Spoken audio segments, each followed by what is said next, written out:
But still, in spite of all this development which has happened in last 10 to 12 years or 15 years, we still have only 3 or 4 crops, GM crops, which are commercialized, because these are all coming from private sector. I'm not undermining the efforts of private sector, because they are the ones who have led this way basically and shown us how technologies can be commercialized. But we would like to see more crops there which are more important for the public sector, for the farmers, crops like groundnut, chickpea, pigeon pea, for which there's not much effort, unfortunately, from the private sector coming, because they're not really useful for them.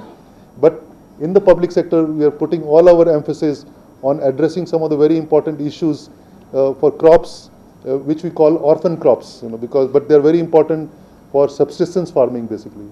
Next one. So, for example, in the case of pigeon pea, the number one problem is this insect. And this is the same type of insect which affects cotton also. But we don't have a good solution for this.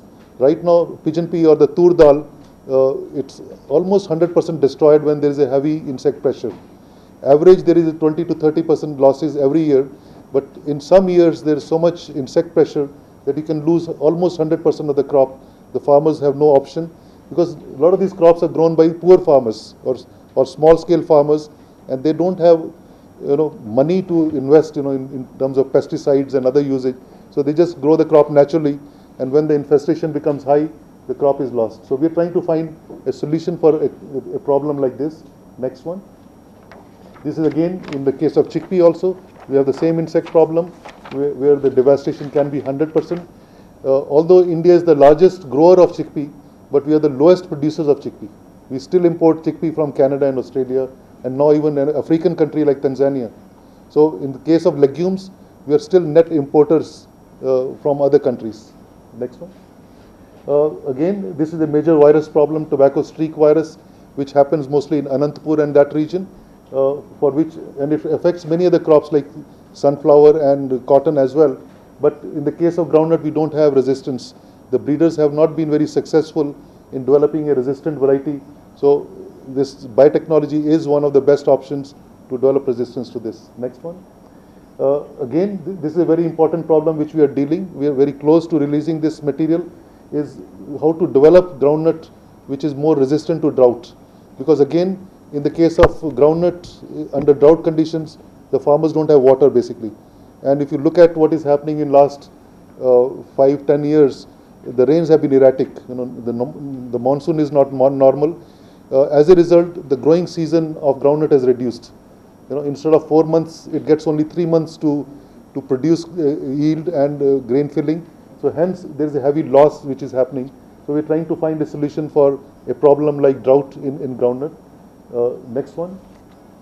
This, I must mention, is one of the very, very serious problems in agriculture. And so far, conventional plant breeding has offered no solution to this.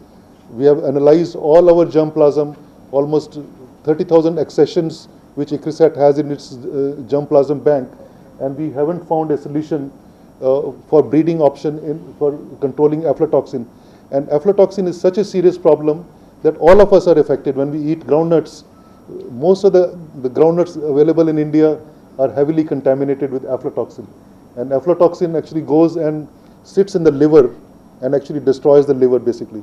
So a person affected with liver damage, when he goes to the doctor, even the doctor does not know that this problem was because of aflatoxin. He treats it as a liver damage and puts you on various medications. But even a medical doctor does not know, because this is a agricultural toxin, which most of the medical doctors are not taught basically.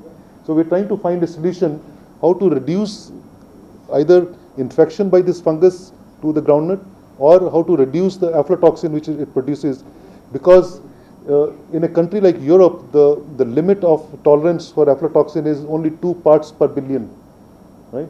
2 milligrams per kilo. Whereas in India, you will not find groundnut which is less than 30 parts per billion. At least, it can be more. So you can imagine the amount of problem which we are having. And at the same time, not only it's a health hazard, but also it reduces our exports of groundnut to European countries and other countries, because it does not pass their minimum thing basically. Next one. And this is again a new area which we are trying to see, like golden rice, you must have heard. We are trying to see how we can improve the vitamin A content in groundnuts. Groundnut is a very, very rich source. It's very rich source of oil, carbohydrates, proteins, also minerals. But groundnut has zero beta carotene or vitamin A. So here is a effort where when the poor people, even when they eat groundnut, they can get better nutrition basically.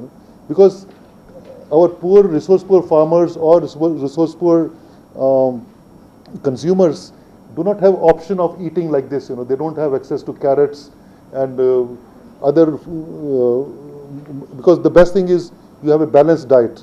But a lot of people, we understand, don't have access to a balanced diet. I think Dr. Dinesh Kumar can vouch for that.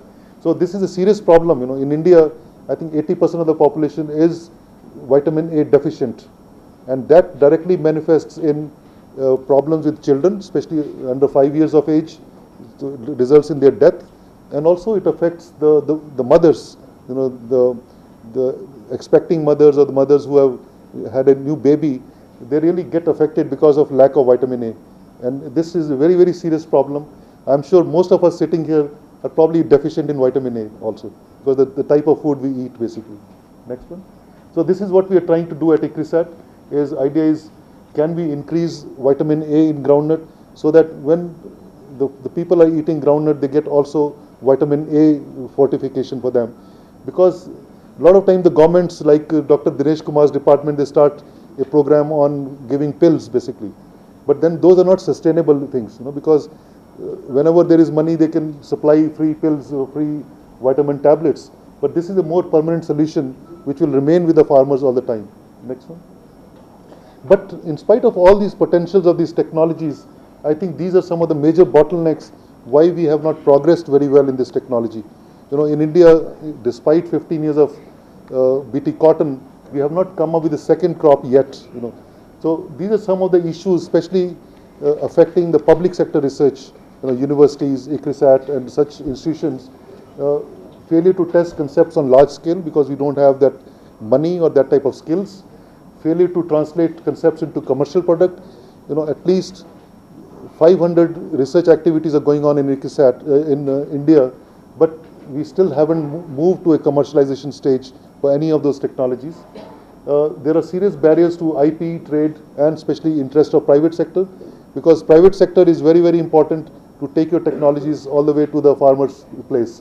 But we have to engage the private sector. I'm not talking of very big companies, but we are talking of Indian homegrown companies who do not invest heavily in biotechnology because of the resource crunch. ICRISAT or some other place where this work is actually going on. So you can see, we don't grow monsters there. These are crops which plant breeders can use, which eventually our farmers can use with the benefit basically.